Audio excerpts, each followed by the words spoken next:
Topper যখন পড়া পারে না। আজকে পড়া হয়নি, এবার আমি কি করবো? তো বলছি শোনাই তোর প্রশ্ন।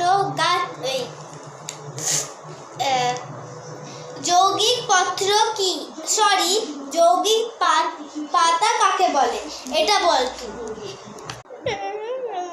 এটাই ধরলাম, কি করিস ম্যাম? আমি পারবো না। পারবি না? ঠিক আছে, একদিন পড়া না করে আসলে কিছু হবে না। তাহলে অভিয়াংশ বল তো তুই এই প্রশ্নের উত্তরটা। যৌগিক পাতা কাকে বলে? যে গাছগুলিতে একসাথে একটি ফলকে পাতা